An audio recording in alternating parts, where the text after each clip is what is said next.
Hi folks, welcome back to lesson 16 of the Dead Earth game development series brought to you by the Game Institute. I'm Gary Simmons, and in the last lesson we saw how we began to flesh out Jill's hierarchy and add components that are going to be used to feed information to our AI state machine. The AI state machine is going to be the brain of our zombie, and the triggers and the colliders that we added in the last lesson will provide that brain with the sensory input. We also began to construct our animator controller. If the AI state machine is going to be the brain of our character, we can think of the animator as the brain's means of manifesting its will. What we're going to do in this lesson is we're going to design and begin to write the source code to our AI state machine behavior and the various state behaviors that it's going to manage. Before we do that though, what I would like to do is bring up the real Dead Earth game project so that I can show you where the AI state machine lives and show you what it looks like in the inspector and how we use it. I think once we examine where it lives and what it looks like, we'll be able to better understand how we need to develop it. So here I am in the abandoned hospital scene of the real Dead Earth game project, and as you can see in the scene hierarchy, we have Omni Zombie Jill. Now the layout of Jill's hierarchy is slightly different here from how we set her up in our current project, but that's just because while I was teaching you guys, I came up with a slightly better structure and have yet to roll those changes back into this project. Now the important game object here is the AI entity game object in Jill's hierarchy. Remember, this is the game object that moves. It has the animator, it has the capsule collider, it has the NavMesh agent. Let me close all of those up for the time being. And it also has the script that I want to focus on for the next section of this video, the AI state machine script. As you can see, the state machine exposes many properties that we can use to configure the characteristics of the character. We have sliders to control the character's field of view, for example, to control its sight and hearing range.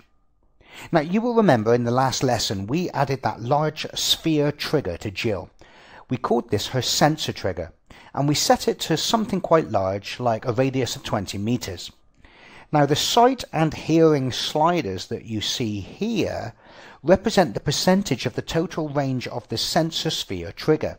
So for example, if we set the hearing range to 1, its full value, and had a sensor trigger with a range of 20 meters, then whenever an audio aggravator was picked up within the sensor sphere, the zombie would always hear it.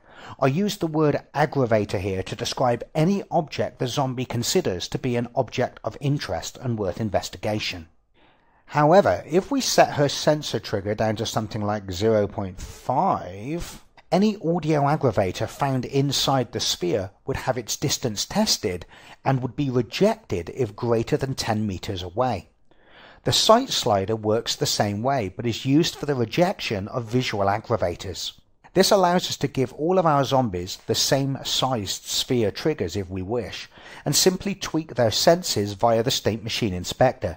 It's good to have the zombies all with slightly different hearing and sight strengths, so that they don't all react identically to the same aggravators.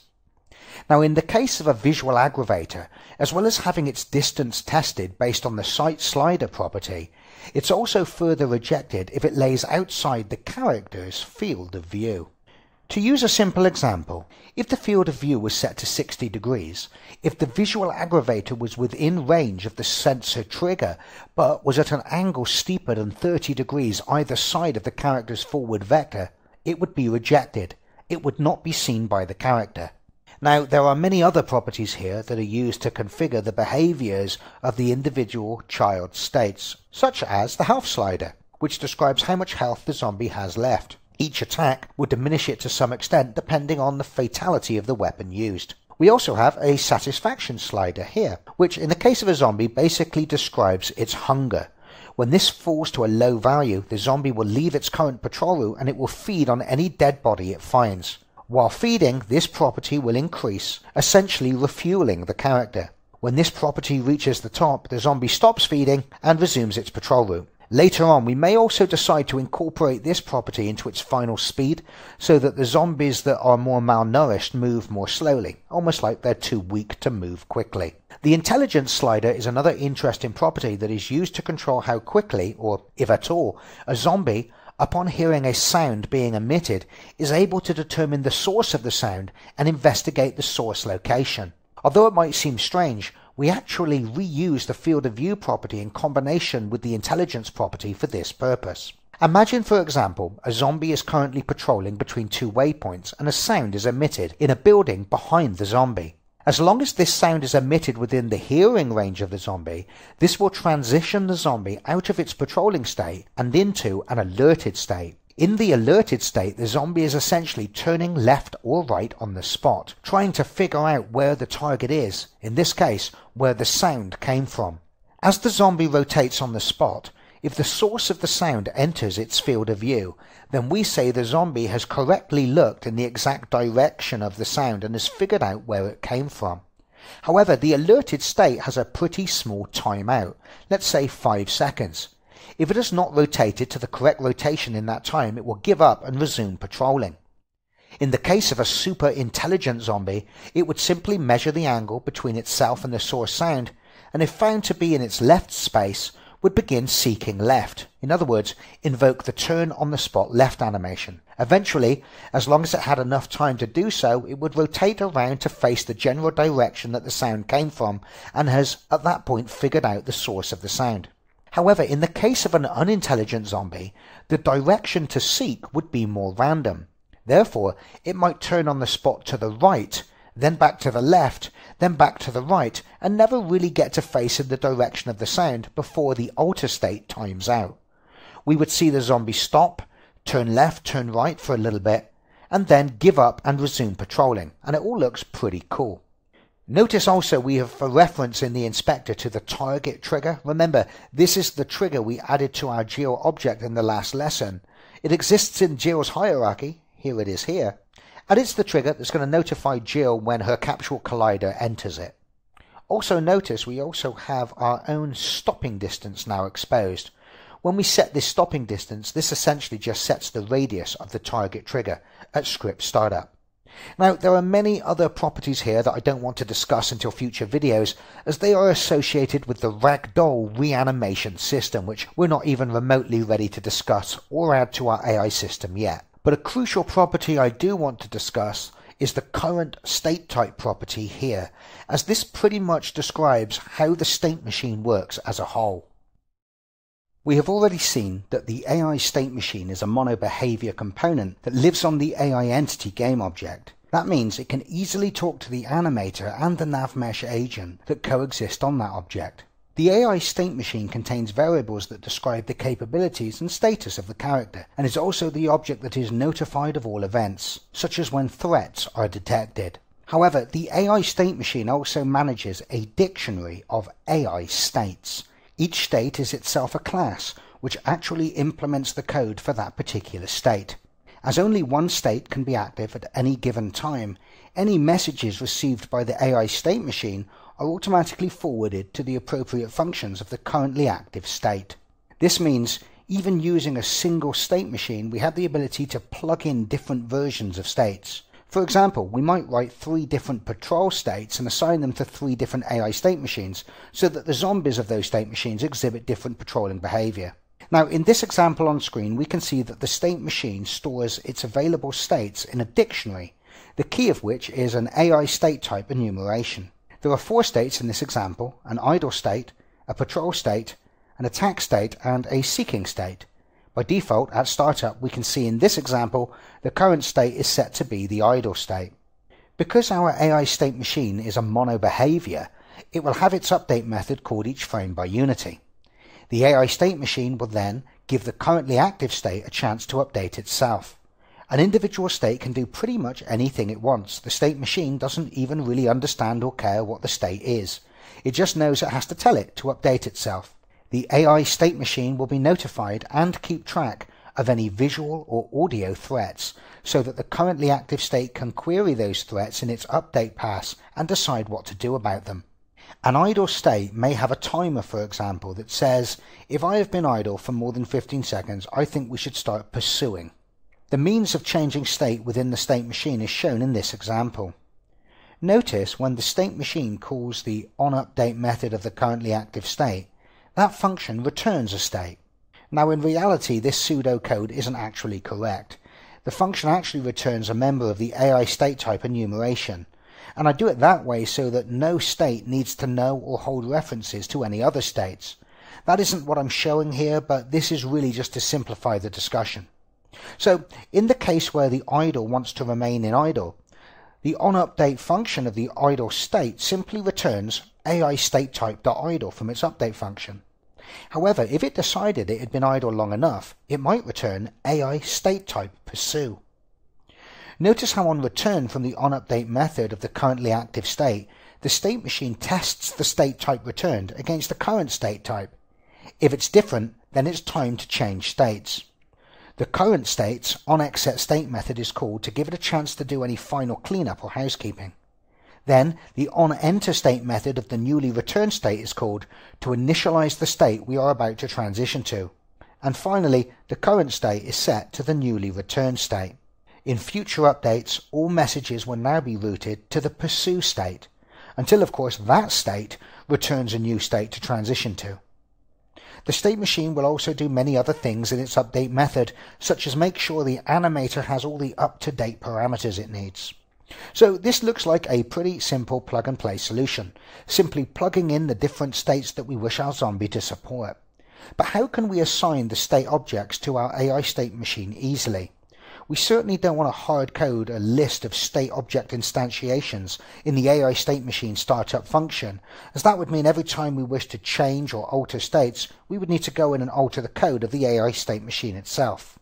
The solution I came up with is to make each AI state also derive from MonoBehavior. In this case, they don't actually implement any of Unity's magic functions such as update and start. The only object that talks to them directly is the AI state machine. However, by making them MonoBehavior derivatives, it means that we can simply drag and drop the states we want onto the game object itself, just like we're mixing and matching any other components. It also means that we can have the individual per state properties exposed via the inspector. Now at startup, the AI state machine will simply search its game object for all components of type AI state. Each state will implement a method called getStateType, which will simply return a member of the AI state type enumeration, which gives the AI state machine a key to use for storage within its state dictionary. So flipping back to the Dead Earth project now, we can see the individual AI states that are on this game object. If I close up the AI state machine behavior and open up the zombie idle behavior, you can see that this particular state has an idle time range property that allows us to specify a min and max range in seconds that the zombie is allowed to stay in this state for. Let's have a look at the alerted state. Once again, this contains a single property that allows us to describe how many seconds is the maximum amount of time that the zombie is to stay turning on the spot trying to track its next target. Then we have the feeding state. Now the feeding state doesn't really have any properties that relate to the behavior of the feeding ritual itself, but it has several properties that allow us to assign things like particle systems and the amount of blood that's going to be emitted by that particle system, but we'll see much more on that later on. Then we have the patrol state, which has several more properties, such as whether we wish the patrol to be random. If it's not a random patrol, then the waypoints in the waypoint network that's been assigned to this state will be patrolled in order. But if we select a random patrol, then we can have our zombies picking out any random waypoint to go to next from the waypoint network's list. You can see here that we can specify the speed that we would like the zombie to patrol at. And once again, you're reminded that this is using our speed system. So this is currently set to have a speed of 2, which is the kind of the medium speed of the zombie. And we also have some properties here to do with how the waypoints are processed, but we'll talk more on that much later on when we develop that state ourselves. Then we have the pursuit state. Now this particular state is activated when the zombie has seen a hostile target, such as the player, and is now chasing the player. So it's no longer patrolling its waypoints. And in this particular example, this zombie has been assigned a pursuit speed of 2, but we could set that to 3, and then it would go into a full-blown sprint. But like I said, my different zombies in the level get assigned different speeds between 1 and 3, so they don't all chase after the player at exactly the same speed. and we have the attack state, and the only property this currently has is push speed. Now the attack state is transitioned to when we pursue a target and then the zombie gets within sort of melee range of that target. It then transitions into the attack state where it will begin trying to attack the player by performing one of the attack animations. However, what we also do is we also make sure that while in this state, the zombie is always facing the player and is always kind of slightly pushing into the player. And that's what the push speed is. It just makes sure that if the player is trying to move around, that the zombie kind of pushes against the player so that it isn't too easy to shake the zombie off. So you can see what's really nice about this is because these states are behaviors, every single state can have its own inspector where we can configure the settings. So that's really, really cool. Now, I'm sure you're all itching at this point to start writing some code, but before we do that, we need to have a pretty detailed chat about how these classes are going to be organized. Because the classes that we create in this lesson are going to look a little bit different from the ones I just showed you in the real Dead Earth game. The ones created here will be the most up-to-date design, which I'm going to later roll back into the full Dead Earth project at some point in the future. You see, in truth, Dead Earth was a game that started out very much by accident. It was born out of another project and just something that I was prototyping. Therefore, now that I know the wider implications for the game, I can design it correctly from the start. For example, in the Dead Earth project that I showed a moment ago, you will recall that we had an AI state machine script added to the zombie. The prototype the game was born from did not have any wider expectations for supporting anything other than zombies, and as a result the zombie behavior has been written right into the AI state machine class. We may later want to add friendly NPCs which help the character, and currently in the Dead Earth project this would involve creating another completely separate type of state machine class. Now, while that's not a massive issue in itself, it is going to lead to sloppy fixes and casting elsewhere in the application, when other scripts are trying to register events with the state machine, and it's asking, is it a zombie state machine, or is it a friendly NPC state machine? Now, I'm going to need to go back and fix this limited design later by having a series of abstract base classes that provide a standardized interface to all external modules, so that they can talk to the state machines the same, irrespective of the state machine type. Therefore, we're going to do it correctly the first time in this lesson, and I'm going to roll these changes back into the full Dead Earth project a little later on. So we're going to create an abstract AI state machine class, and then derive more specialized state machines from it. For example, we will create an AI zombie state machine class, and it is this component that will be added to our zombies. Later on, we may decide to create other AI entities that behave completely different from zombies, but they too will be derived from the AI state machine class. This means, for example, that all of our AI state machines can be stored in a scene database together and communicated with elsewhere using their base type. This will free several other areas in our code from having to know specifics about what type of state machine it is communicating with. Although the AI state machine class will be abstract and not directly instantiatable, it will still have any common functionality defined so that we don't have to duplicate the process in each of the derived classes. Now likewise, the individual states used by our state machines will also have a common interface and any common functionality defined in its base classes. Unfortunately, states will need to be more specialized to the exact type of state machine they are being used with. This is because there will be very specific parameters in a zombie's animator that need setting, and therefore very specific properties in the AI zombie state machine exposed to allow for that. For example, any state that is designed to be used with an AI zombie state machine will need to be able to set properties on the parent state machine such as feeding, reanimating, and damage, some of which just wouldn't make sense in the case of a non-zombie AI state machine. Therefore, the AI states used by our zombies will actually have a chain of inheritance. Something like this could be avoided by using generic names for properties in the animator controller, such as parameter 1, parameter 2, and parameter 3, and then have a series of aliases created for these parameters in the state machine. But setting up a complex animator controller using generic parameter names such as this would be extremely error-prone and seems to defy the spirit and ease that Mechanim was invented to provide. So an abstract AI state class will be created as the base interface of all AI states and will contain only methods and fields that would be common to any AI that we implement. From this, we will derive the AI zombie state class, which will contain any functionality common to all zombie states. This will serve as the immediate base class of all our actual zombie states that we add to our game object, such as idle, patrol, attack, etc. Finally, before we start, this is going to take a fair bit of setting up and will involve working on several of these classes simultaneously. Furthermore, we may not have anything that actually runs for a little while until we have all of these relationships set up and established. We will start, of course, by defining the base classes and implementing the base functionality they should contain. We will also need to create a scene management script that can store references to state machines, among other things. You see, most events that happen in Dead Earth will be as a direct result of a trigger or collider message. As we know, when Unity's on-trigger functions are called, or Unity's on-collision functions are called, we are provided by Unity with the collider that generated the message. However, this is usually not the information we actually want. To use an example, let us imagine the player fired his gun and a raycast was done from the player's position along the line of fire.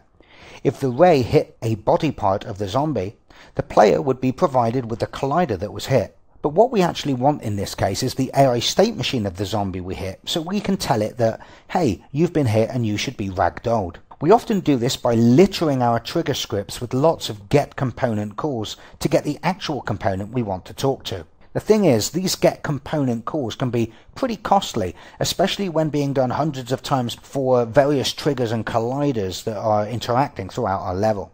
Therefore, in an AI state machine startup function, the state machine will register all of its colliders with the scene manager so that it can store the IDs of the colliders in a dictionary along with the actual state machine reference. Now this is easy enough to do because every single object in a Unity scene, be it a collider or any other component, is issued a unique ID at scene startup. We can use the unique IDs of our colliders as dictionary keys to store alongside the parent state machine references. Whenever we are given the collider of a zombie via an on-trigger message somewhere in our code and we need to access its state machine, we can simply send the collider's unique ID into the scene manager, which will look this ID up in the dictionary and return its associated AI state machine reference. Now this is a many-to-one mapping, meaning that if the zombie had 15 colliders representing its various body parts, each collider would have an entry in the dictionary with the same AI state machine reference as its value. So I know that was quite a lot to take in, but we needed to have that conversation before we started scripting. So we're going to start now by creating some of the base classes. So I'm going to drill down into my Dead Earth folder and my scripts folder, and I think I'm going to create an AI folder to contain all of my AI scripts. Now we already have one of our AI scripts already created. That's our AI Waypoint Network script. So let's drag that into the AI folder and then drill down into the AI folder itself. And I'm going to create two scripts. The first one is going to be the base class for our state machine. So I'm going to call that AI state machine. And then I'm also going to create the base class for our individual states. So I'm going to call that AI state. Then I'm going to go back up into the parent folder, the scripts folder, and I'm going to create that game scene manager script. So I'll call it game scene manager, like so. And the game scene manager is that script that, well, it's going to manage many things in the scene eventually, but for the time being, we're going to be using it for storing that dictionary. And in that dictionary, there's going to be all of the AI state machines, and they're going to be stored in that dictionary with the collider ID as its key. So every collider of a zombie will have an entry in this dictionary that maps to its AI state machine. So we can very easily get its state machine from anywhere else in any other script if we have the collider. So I'm going to create a new game object in our scene so that I can store that game scene manager on it. So from the create menu in the hierarchy window, I'm going to choose create empty, and I'm going to rename that object game scene manager. And then I'm going to drag that game scene manager script onto it. It doesn't do anything yet, but it's in the scene now, waiting for us when we're ready to do that. And I think the first script I'm going to work on is the AI state machine script. So I'm going to double click on that and open it up in MonoDevelop. So I'll start by getting rid of the boilerplate stuff. I do actually need a start function and an update function, but I prefer to add them when I'm ready. And because this is going to be a base class, we don't ever really want it being instantiated, so I'm going to make this an abstract class. And the first thing I'm going to do up above is I'm going to declare a public enumeration called AI state type, which is going to describe all of the different states that this AI state machine understands. So I'm going to say public enum, AI state type, and then I'm just going to list all the different state types that I can think of, but I can always come back here and add more later. So what else? Attack, feeding, oh, and pursuit. We want a pursuit state when the zombie's pursuing the target. And I think for now the final thing I will do is have a dead state. We can always come back and adjust these later. So when we create a new state, our state is going to need to return a member of this enumeration in its getStateType function. And that's going to allow the state machine to know what the current state is. And if we go back to the real Dead Earth project for a moment, you can see that the current state shows up in the inspector. And because it's an enumerated type, it is shown to us in this nice convenient list here. So we can easily, when we're testing, just set the zombie into different states as well, which is cool. And it also allows us to choose what the starting state is going to be. But it's more than just that. We're also going to use these state types as the key to a dictionary that will store all of the states that are on this game object. So because I'm going to need a dictionary, I'm going to need to use the system.collections.generic namespace. So let me just add that to the top of the file, like so. And then I'll declare that dictionary. It doesn't need to be public, so I'll make it part of my private variable collection. So I will say private dictionary. And like I said, the key of the dictionary is going to be a member of the AI state type, like so. And then the actual value is going to be a reference to one of our AI states. And I think I will call this field states. So I say equals new dictionary AI state type, comma, AI state, like so. And then in the start function, what we'll do is we will search this game object, the game object that this AI state machine is attached to. And for every state we find, we will ask it what state it is, and then we will store it in this dictionary so that we can very easily get the current state from the dictionary just by using the AI state type. So let's go down and define that function now. So I think I'll put this in my start function. So I'll make this a protected function that is virtual so that we can override it in the derived classes. So void start, like so. And then what I'm going to do is ask Unity to give me all of the components on this game object that are of type AI state. So I'm going to need to declare an AI state array, like so. I'll just call that states. And I'll use the getComponents function. Notice the S, not getComponent, getComponents. And the type that I'm looking for on this game object is type AI state, like so. And if there are any AI states or any AI state derived objects on this game object, they're going to be returned to us in this states array. So let's now iterate through all of those states and check that they're valid. So I'll say for each AI state, state in states, like so. And inside there, I will say if state doesn't equal null, and what I need to do is I need to make sure that our dictionary here, called states, doesn't already contain an AI state that has this same AI state type key. In other words, if there's already an idle state in our dictionary, we can add another one. Our state machine doesn't know what to do. Each state has to be a unique AI state type. So to do that, I will use the state dictionaries contains key function to check if there's already a state that has the same key, and if not, then we won't be able to add this state. So for that I will say and if states contains key, actually I'll say if not states contains key. We want to step into this conditional code if the key doesn't already exist. So what are we going to send in as the key? Well, we haven't written it yet, but our AI state class is going to have a function called getStateType, which is going to return a member of the AI state type enumeration. So the key is going to be the current state that we're processing in this iteration of the loop, getStateType. That function does not yet exist. Need another bracket on the end there. There you go. So now we need to assign it to the dictionary. So we say states, and once again we'll use the states getStateType function. Remember, this is the key, and we'll assign that the actual state. So just to recap, in case you're not really used to using dictionaries, we're saying give me all of the states on this game object, and then we're going to loop through each of those states and examine each one at a time. And while we're iterating this loop, the current state that we're examining is called state. And we say assuming it's not null, and assuming our states dictionary doesn't already contain a state that is stored in the dictionary with the key of this state type, then store in the dictionary with a key of this state's type the state. So let me just pause the video and put some comments on this so it will make it a little easier to read.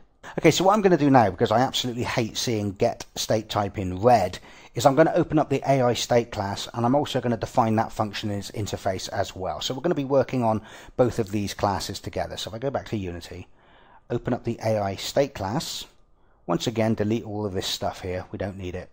We do want our states to be derived from monobehavior so that we can add them to the game object. And what I will do for now is I will just add that single method, like so. As you can see, this is an abstract method. It has to be abstract because we can't possibly in the base class put anything about what state type it actually is, because that's the very thing that we're going to want to change on a per state basis when we derive classes from this class. But that should be enough to at least allow me to stop getting that error in my AI state machine class. There you go. So at least now our state machine knows that that function exists. Let me put some comments above the start function a moment. There you go. Let me just check I'm not getting an error there. Oops, I am. I'll tell you what that is. I must remember to make my AI state class abstract as well. We certainly don't want our AI state class ever being instantiated, as it's not going to have all the code it needs to be a fully functioning state. Remember, this is just the base class of states that we're going to derive from it. So the next thing I'm going to do is create another public enum, and I'm going to call this AI target type. Now, the way that the AI system works is we have this big sensor sphere trigger, which is on the AI trigger layer.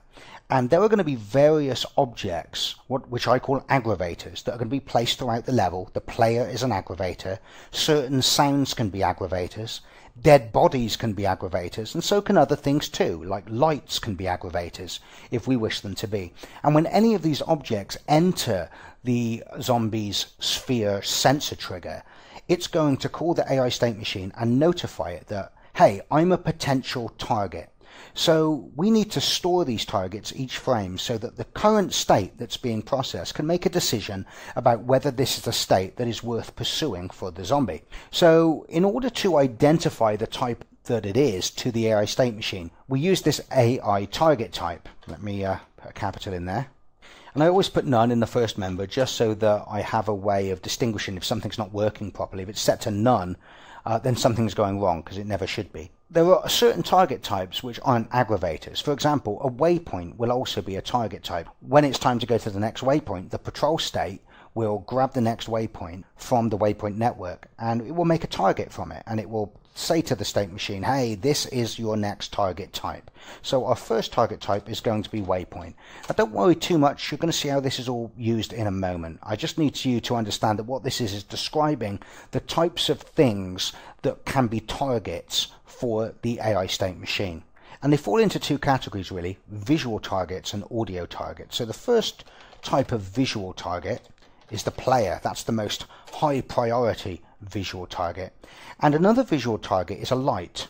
Not all lights, just lights that we put certain triggers on that we wish to stimulate the zombie, such as the player's flashlight, for example.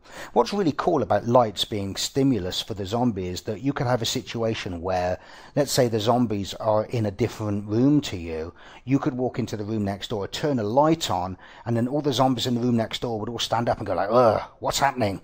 And you'd be going like, oh God, they're coming. And it would be a frightful experience. Or not.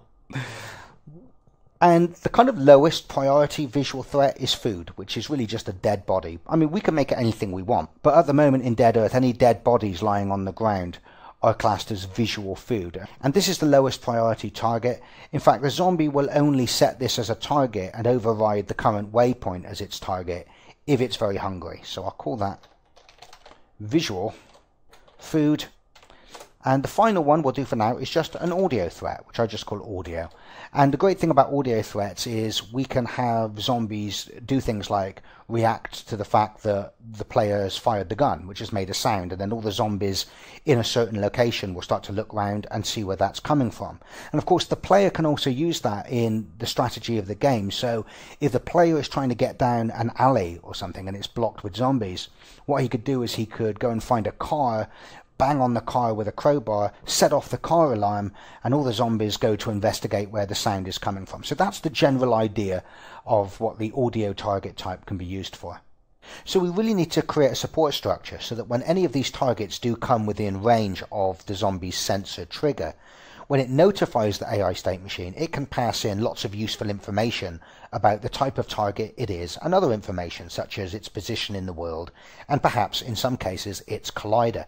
So I think I'm going to create a new public struct for this purpose, and I'm going to call it AI target. Dun, dun, dun.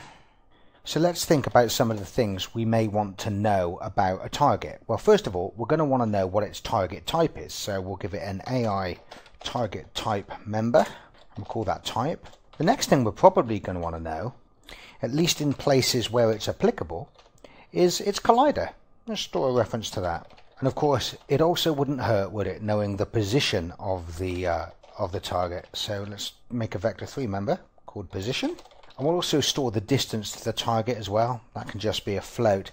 And if this particular struct is being used to describe the current target that we're heading towards, instead of just one of the potential targets that we may select, then this distance value is going to be always getting updated each frame by the AI state machine, so it correctly reflects the distance to the target from the player's position. And finally, I'm also going to add one more float called time. So that's going to be pretty useful whenever a target is in our sensor trigger. We're going to keep its time updated so that we know when we last saw it, because there's certain things where the zombie is going to go and see if there's anything at the target, and once a certain time elapses, it's going to say, hey, there's nothing here. I thought I heard something, I thought I saw something, but I was wrong. And I'll put some comments in there to make it a little bit more beautiful. So the reason why I've made all of these members private is because whenever we have instances of AI targets being maintained, they contain pretty crucial information, and therefore I want to control access. So what I'll do is I'll create some public properties, just simple getter accesses, and then what I want to do is I want to create a set function that is going to actually set the properties. And I like to do it that way for really important things like this, so that I know that when I really want to change something important, I'm calling a function, not just assigning a property. So I'm going to add a public getter for the type, called type, and of course that will just simply return the underlying type like so. And then I'll create a public getter for the collider. Once again, this is just going to be a getter that returns that collider reference. I'm also going to create a public getter for the position. The distance property is actually an exception here. For reasons that will become clear, I will actually want to update the distance quite easily without specifying all of the other data, so that we keep a track of how close we are to the target. So I'm actually going to do a getter and a setter for that, like so. And time also just needs a read-only accessor. So once again, a public float called time that simply returns. So because all of the members of this structure are private at the moment, we're going to need a public setter function. So I'm going to create a public function with a void return type called set. It's going to take as its parameters an AI target type, T, a collider, C, a position, which is going to be a vector3, P, and a float that is going to contain the distance. Now notice how we don't pass in a time. You see, every time we wish to set the information about a target, you're going to see later how when we do that, we really want to record the time at which the target was set. That way we can determine later on if a target has been set for such a period of time that it's now timed out and the zombie essentially loses interest in that target. The best way to do that is when we set the target information to just use Unity's time class, and in particular the time.time property, and assign it to the time value inside the set function. So let's now copy those parameter values into the actual class members. So we're going to say type equals T, collider equals C, position equals P, distance, I bet you know where this is going, equals D, and then for time we're going to assign it the current time, which we're going to use Unity's time class and its .time property for that. Now you're going to see later how the AI state machine is actually going to have three properties of this type, of type AI target. One is going to be always containing what is the most high priority visual threat, another the most high priority audio threat, and another one that is going to contain the actual target that is currently set, the thing that we're heading towards. Now these are all going to be set by the child state that is running, and we haven't implemented the child states yet, so you just have to take my word for that until you see all of this working. The point being here though is that because this is a struct, we don't want to delete and renew, we just simply want to clear it each frame, because every single fixed update our sensor trigger is going to be getting bombarded with the latest up-to-date information about the threats. So the current visual threat and the current audio threat will always be getting overwritten. So each tick of the physics system, and we do this in the physics system because obviously this is all to do with the interactions of colliders which are processed in the physics step, we want to just clear all of the information out of these targets. Not out of the actual target that we're using, but out of the visual threat and the audio threat. So we're going to need to create a public clear function. Once again, it's got a void return type, takes no parameters. And it's just going to set all of these things to kind of sensible default values. So we'll set type to AI target type none. We'll set collider to null. We'll set the position to vector3.0. And we'll set time to 0. And we'll set distance to something really big. So we'll use mathf.infinity there.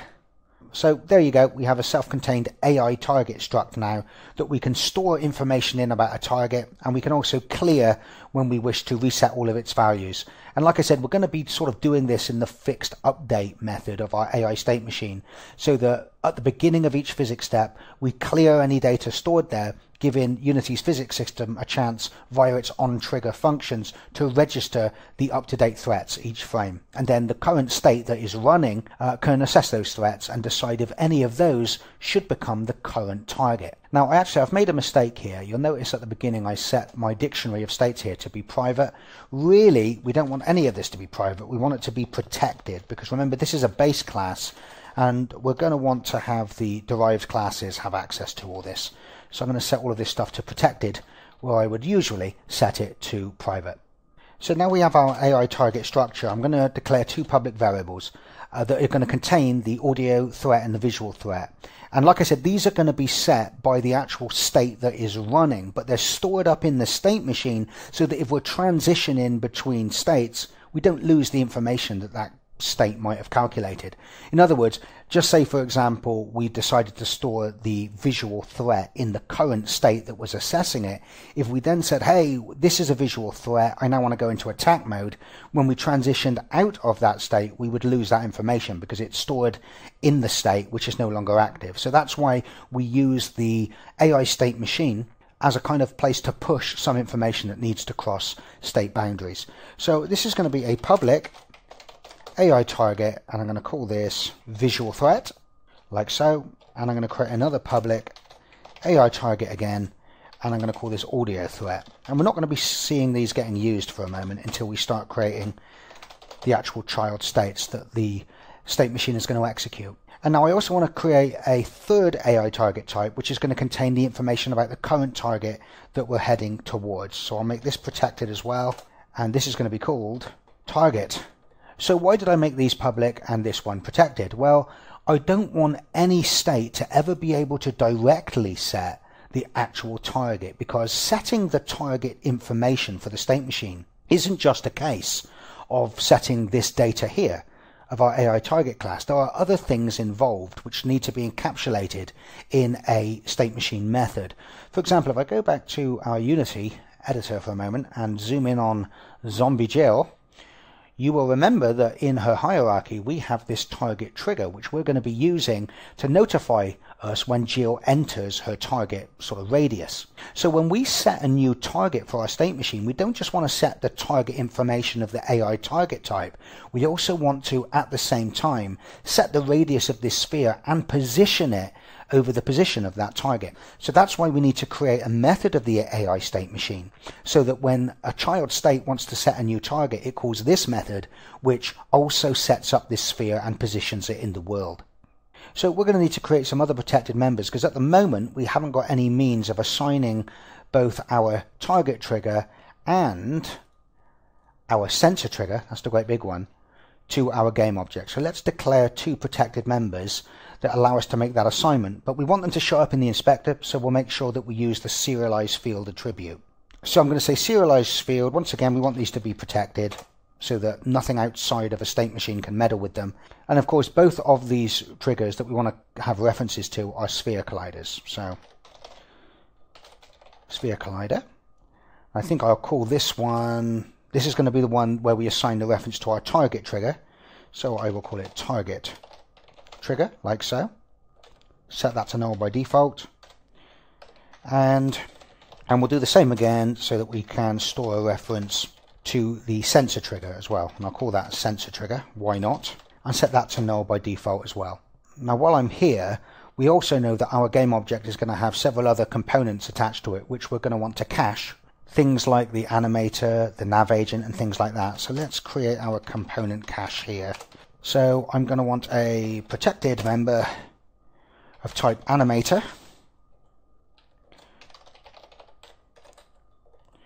I'm also going to want to cache a reference to the nav mesh agent as well, because I'm sure some of my child states may wish to talk to that from time. I'll just call this nav agent. Set that to null as well by default. I also want to store a reference to the capsule collider that's on our game object. Remember, that's this one here that actually sort of defines the shape of Jill's body and is the thing that allows us to know when our zombie has entered a trigger, such as its target trigger or its melee trigger. So I'm going to make that another protected member of type collider, and I'll just call that collider.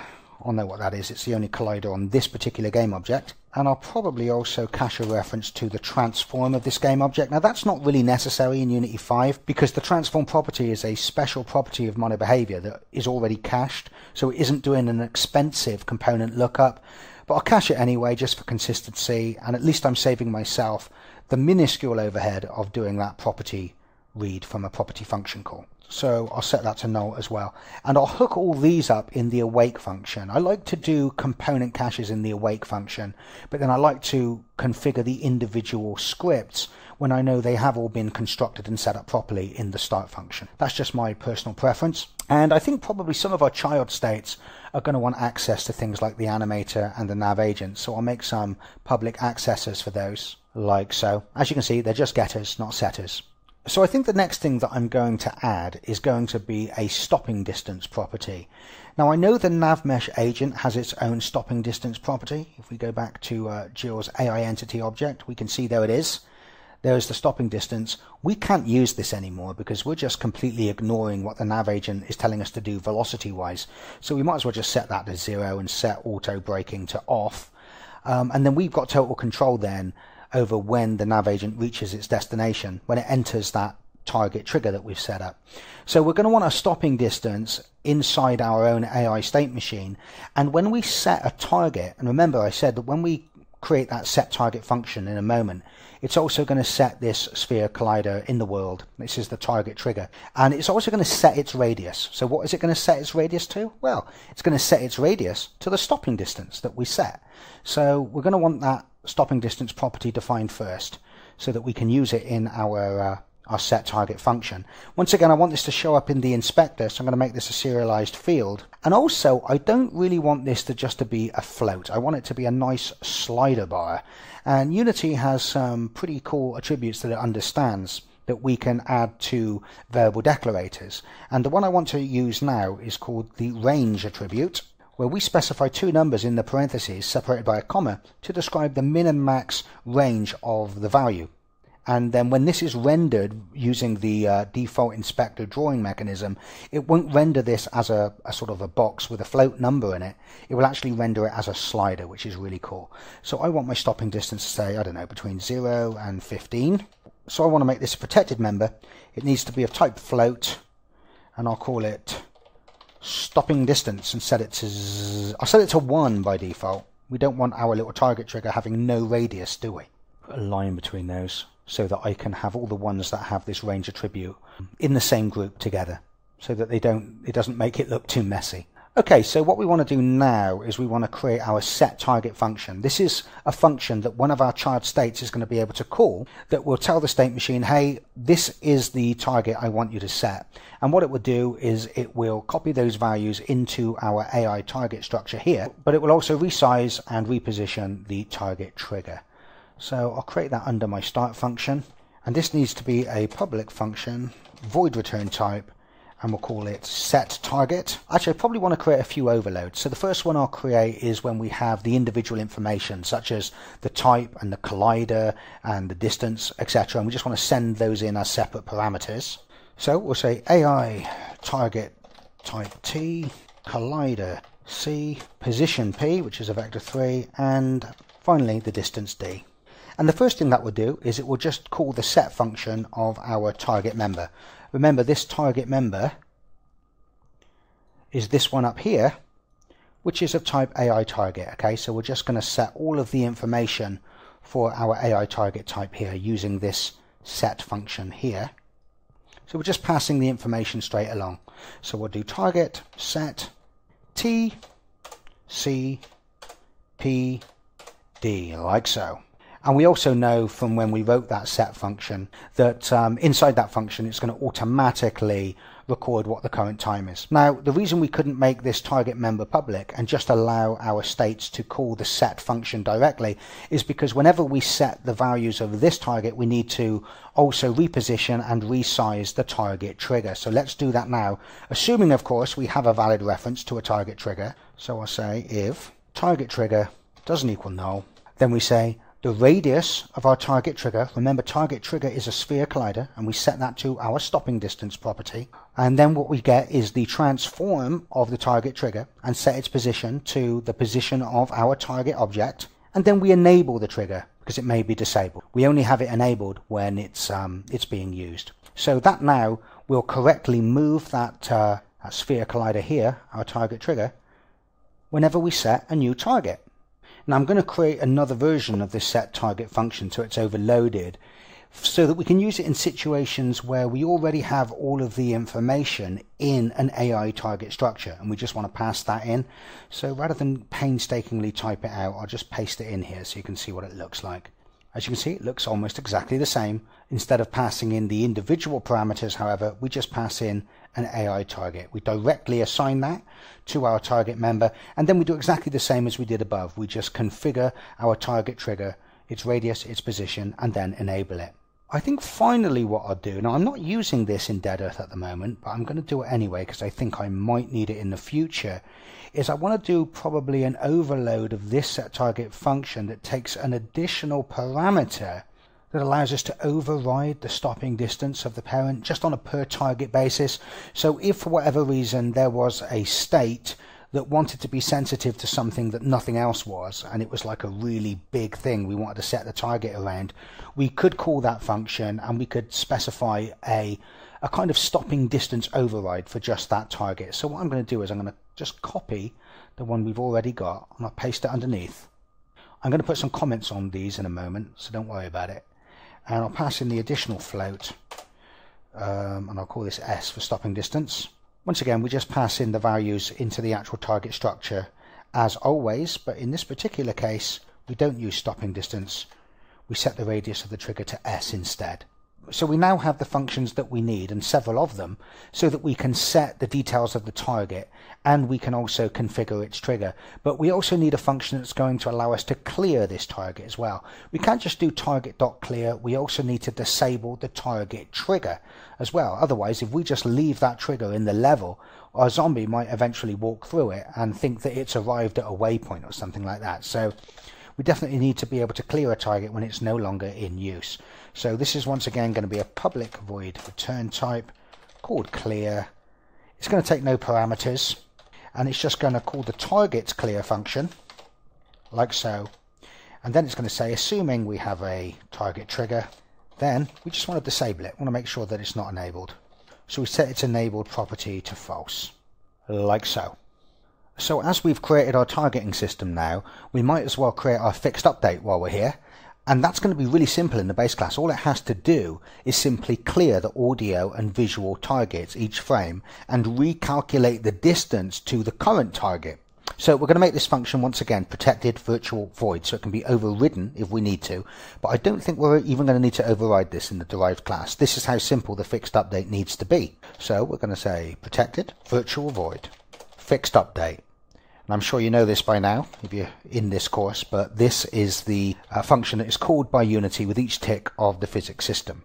And it's simply going to say visual threat dot clear and audio threat dot clear. So the visual and audio threats are going to be cleared each update. And the child state that is running is going to be notified using a system that I'm going to show you in a moment whenever a new trigger comes into our sensor range, within the given update, and then it can decide what to do. And the idea is that at the end of the update, the visual threat and the audio threat will contain what that state considers to be the highest priority threats. And the state may have also set the target as well, if it decided that one of those threats was worth overriding the current target for. So really all the fixed update function has to do is just check that if we have got a valid target, so we'll say if target.type doesn't equal AI target type.none, like so, then calculate that target's distance from this character. Remember, this AI state machine is on our character, okay? So we're basically calculating the distance from ourselves to our target. So we'll say target.distance, and now you can see why we needed the distance property of our AI target struct to also have a public setter equals, and we'll use the vector3 class's distance function for this, which takes two positions and calculates the distance between them. The first position will simply be our position, the position of our transform, and the second position we wish to measure the distance between will of course be the position of the actual target itself, so target.position. And that is pretty much all the fixed update function has to do. It just has to keep track of the current target and the distance from it, and it also has to just make sure that the audio threats and the visual threats are cleared each frame.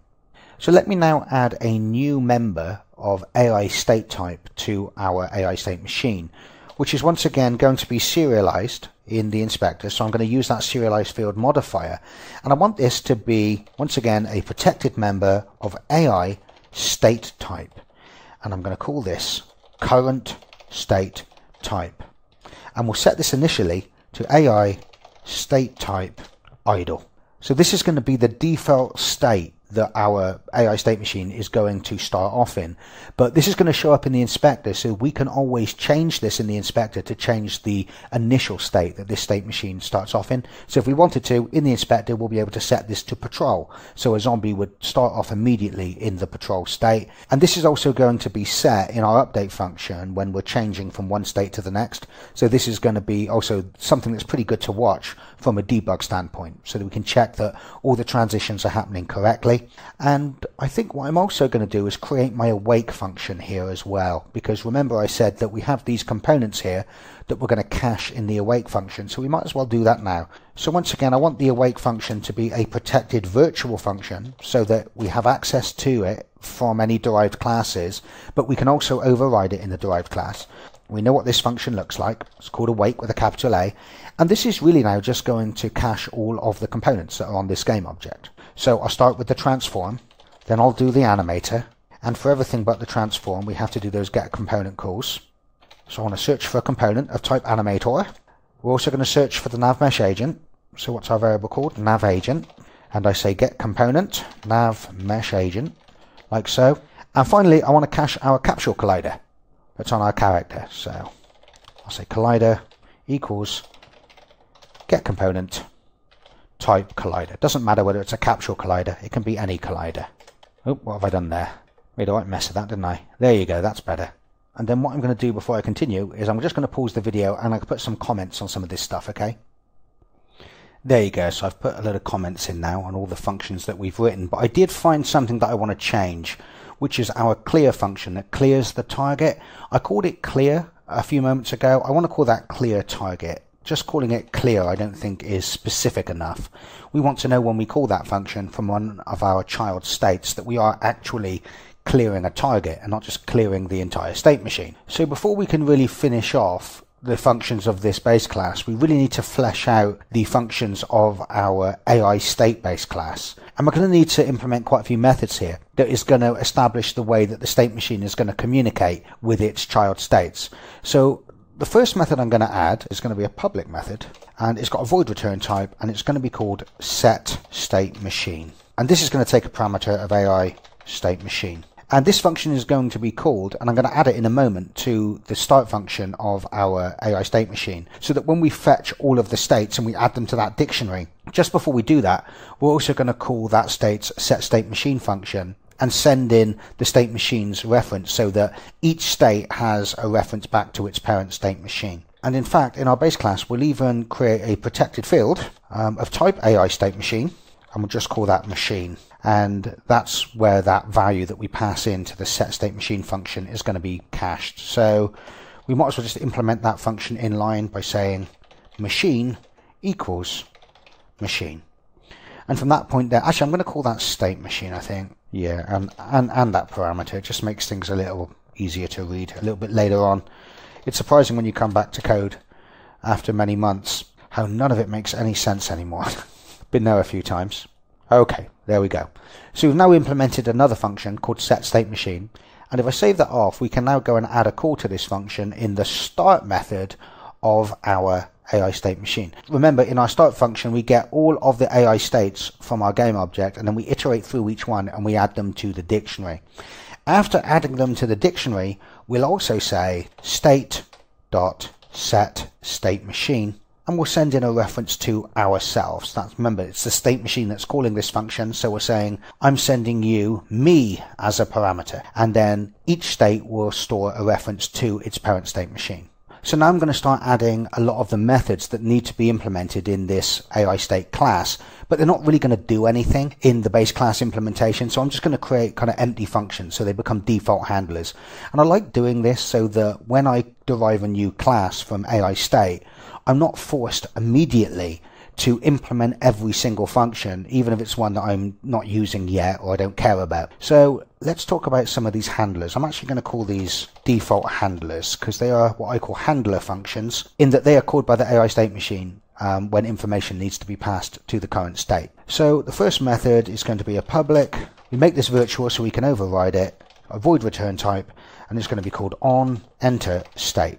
Takes no parameters, we'll have an empty function body. When we implement the update function of our state machine in a moment, you'll see that whenever we need to enter a state for the first time, this is the function that will be called, and it will give that state a chance to initialize any of its variables, so it's ready to be transitioned to. And likewise, on the other side of the fence, we need an onExit state as well, so that the state has a chance, if it needs to do any cleanup.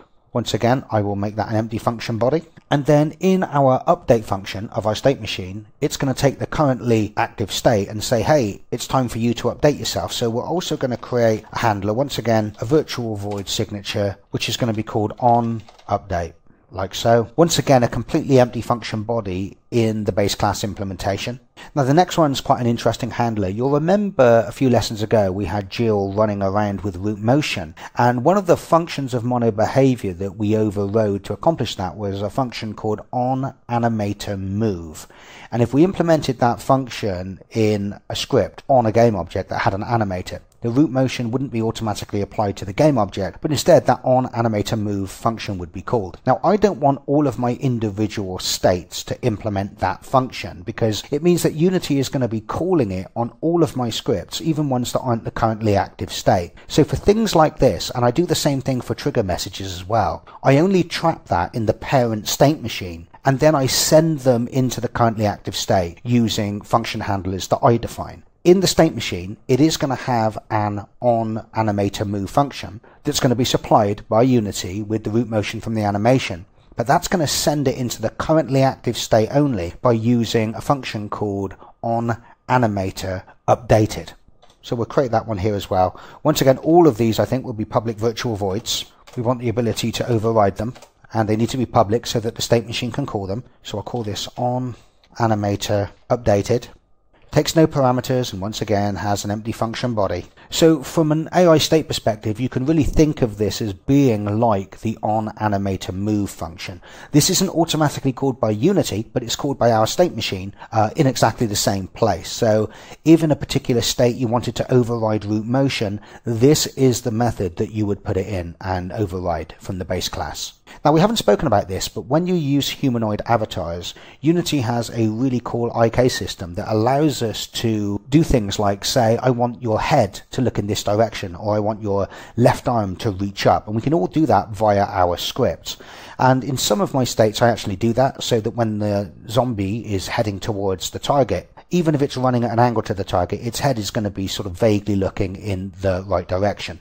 If you want access to this information in a monobehavior, you just need to implement a function called onAnimatorIK, and then Unity will call that function, and that will be at the exact time that you're able to then issue commands to the various body parts of the avatar.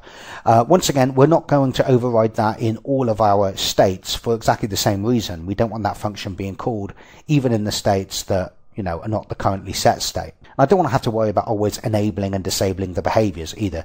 So we're going to implement that in the state machine, and then any information is going to be passed down into the state via its onAnimatorIK updated. Okay, so I'm going to implement that function too. So really the actual state machine is nothing more than a kind of message pump, really, that pumps a lot of the stuff down to the currently active state. And we're going to see how we use that later on. I think I used that in the pursuit state. And for the same reasons previously discussed, I also don't implement onTriggerStay, onTriggerEnter, and onTriggerExit methods in my states either. I use a similar method. I create my own custom function that the animation state machine can call and pass that information down to the currently active state. So this particular method is going to be called onTriggerEvent. Remember, this isn't anything that's called by Unity. This is going to be sort of my own function. And rather than having enter, stay, and exit versions of this function, I just have one onTriggerEvent function, and then I'm going to create like an AI trigger event type enumeration. So I'll make the first parameter a member of the AI, what shall I call it? AI trigger event type. Obviously, we haven't created that enumeration yet. I'll do that in a moment, and I'll call that event type. And this will contain basically just three members: enter, stay, and exit. So really I'm just mirroring what Unity's onTrigger functions do. I'm just combining them into one method and using an event type to describe to the method whether this is a stay, enter, or exit event. And the second parameter will simply be the collider that generated the event. That's not our collider, that's the collider of the thing that is colliding with us, or in this particular case, with our sensor trigger. But I'll talk more about that in a moment. And I think probably the last method that I'm going to add to this base class, for now at least, is going to be a method that is called by the state machine when the zombie has reached its target, when it's penetrated its target collider. So I'm going to call this onDestinationReached, and it will take a boolean that means if it's set to true, we've reached the target, and if it's set to false, then we're letting the state know we are no longer at our target, something has changed.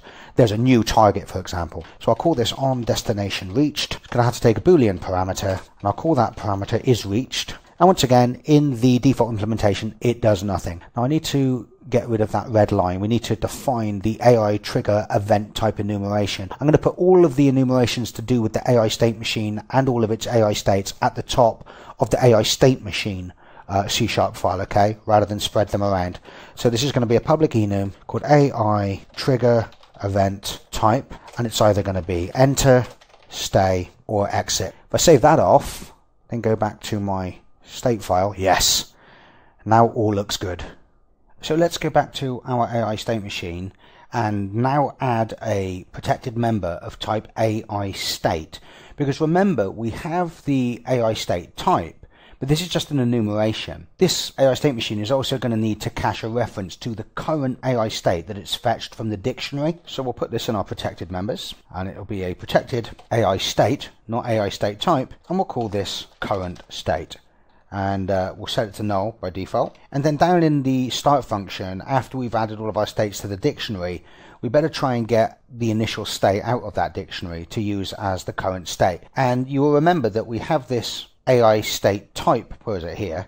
And that's going to show up in the inspector. So if it was set to AI state idle, then what we want to do at the end of our start function is see if the current state type, AI state type idle, is in our dictionary, and if it is, fetch that state and set our current state to reference that particular state. But like I said, we can also set this in the inspector to anything else. So if we wanted to set this to AI state type patrol, for example, then in our start function we will fetch the patrol state from the dictionary and we will assign that to current state instead. So let's scroll down to the bottom of our start function and say if states, which remember is our dictionary, which at this point will contain all the states because we've added them up there, contains key, And remember, the keys in our dictionary are actually the AI state types. So we can send in our current state type member. So in other words, if what we've set the current state type to in the inspector exists in the dictionary, then let's fetch it from the dictionary and assign it to our current state. So we'll say current state equals state's current state type, like so. And we should also handle the case, I suppose, where we may have set the current state type to something that doesn't actually exist on the game object and therefore isn't in our dictionary.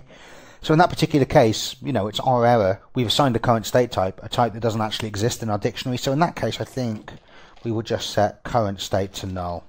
So let's now add our update function.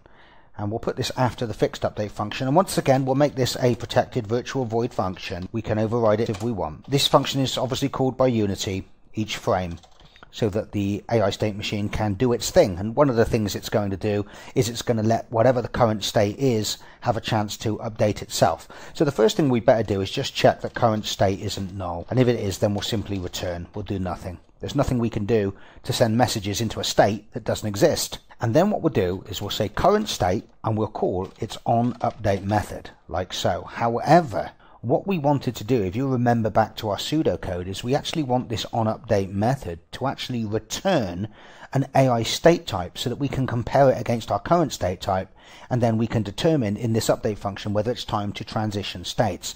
So what I'm going to do is I'm going to go back to my AI state class, and I'm going to change the return type of the onUpdate function to AI state type, like so.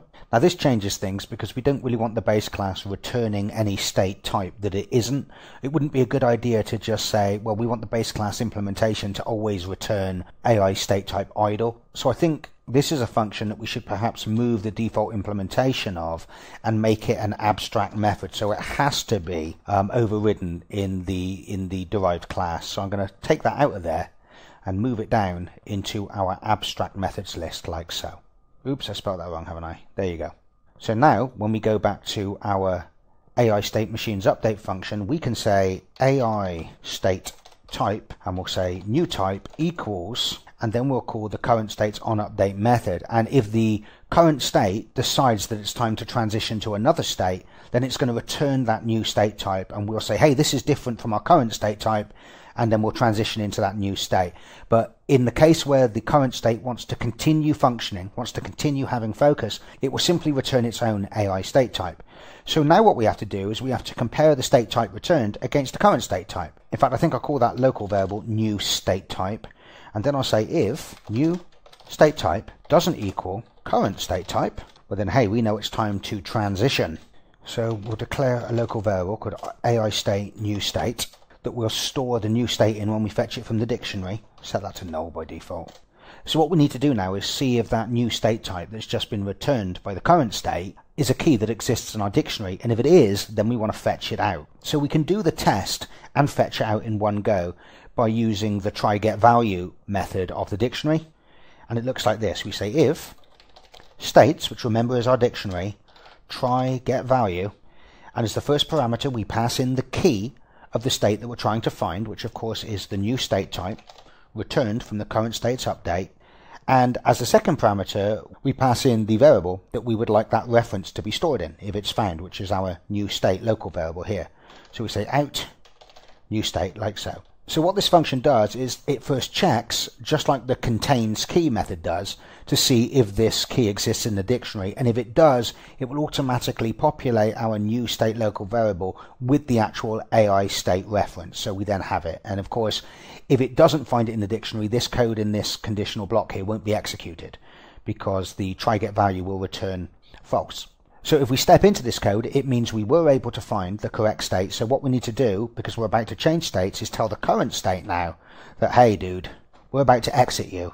So we call it onExit state handler. And that will give that state a chance to do any cleanup that it may want to do. We will then tell the new state that we've just fetched from the dictionary that we're about to transition into it. So we will call it onEnter state handler. And finally, as this is now our new current state, we will assign our current state member to that new state. And there you go. That is how the update method transitions from one state to another. It's that simple. This is a pretty good design pattern. I've used it in a lot of games. not just to do with AI, but just for managing just objects of different types in general. In the PacDude game that I developed years ago for Game Institute, I used this whole model. I called it game state objects at the time, where instead of it being like an AI state, each state was like a section of the actual game. So it didn't matter whether it was like the main menu state or the high score state or the main game state. My main program loop could just say, current state, render, current state, get input, etc. So it's a good model to use, not just for AI.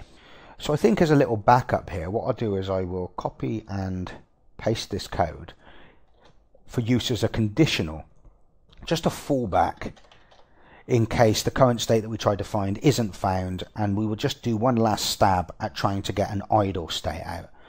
And this can happen quite frequently during development. For example, if one of the first states I wrote after the idle state was the patrol state, then there might be certain conditions that happen in the patrol state that might transition me into a pursuit state. And I might not have written the pursuit state yet. So I don't want everything to crash and go haywire when I want to test that patrol state and it returns a state type of AI state type pursuit. So what we'll do is we'll say if it returns a state type which isn't on this object, it isn't in the dictionary, then we'll just default to the idle state. And then all we have to worry about really is just making sure that we always at least have an idle state on our game object. And that's never going to be a problem because idle states are normally very simple and only a couple of lines long. So if we were unable to fetch the state that we wanted, we'll try and fetch just the idle state instead. And we do exactly the same thing again. We exit out of the current state, we tell the new state we're about to enter it, and then we assign that new state as our current state. And that's all we really need to do in the update method, so I think I'll put some comments in there. There you go, looks better. Just says, called by Unity each frame gives the current state a chance to update itself and perform transitions into other states. Oops, I've just noticed that first line is supposed to say if not current state. Actually, to make it a bit more clear, I'll say if current state equals null. This code never would have been executed if we had a valid state. So, only if the current state is null do we return. And finally, inside this sort of conditional code block here where we've changed state, we don't just assign the state, we also need to assign the new state type as well. Otherwise, when we come back into the function, we would have changed the state and we wouldn't have changed the actual state type. So we say current state type equals new state type, like so. I have just had a thought actually. If I go back up to our start function, I've made a bit of an error there. Well, not an error, more of an oversight. You can see that once I've fetched the current state out, I should really call its onEnterState method immediately to give it a chance to initialize itself, or otherwise the very first state that we start off in will never get that onEnterState call. So I will say current state onEnterState, like so. So time's moved on quite a bit. We've got a lot of code written, but we've got literally nothing we can execute yet because we're still working on our base classes. But I think you've got quite a lot to chew on for the time being. So I think what I'll do before I finish up is I'll just show you something that I do in situations like this where I'm working on a base class that I can't actually drag onto my object yet because it's an abstract class. And I haven't created a derived class, so I can't really see the properties showing up in the inspector. Now, in the case of the AI state machine, although it's an abstract class, there aren't any abstract functions, which means all we have to do is derive literally a class from it and add nothing to it, and we'll be able to add that derived class to a game object to see what it looks like. And we know that eventually we're going to want to derive our own AI zombie state machine class from it. So let's create that script now. So I've created a new C# script. I'll call it AI zombie state machine. I'll open that up in MonoDevelop, and I'm going to change its base class. We don't want this being derived directly from MonoBehavior. We want it to be derived from our AI state machine, because this is going to be a specialist state machine that has extra stuff in it that only pertains to zombies. And like I said, because everything in the base class at the moment is implemented, there's no abstract functions, I can just literally make this an empty class for now, save it off, go back to Unity, select Jill, or more precisely, Jill's AI entity game object, which remembers the object with the collider, the rigid body, the nav agent, the thing that actually moves. I'll close all those up so we've got more inspector space to play with, and then I'm just going to drag my AI zombie state machine script directly onto her. And as you can see, we can see our current state type already. These are just the parameters that are serialized from the base class.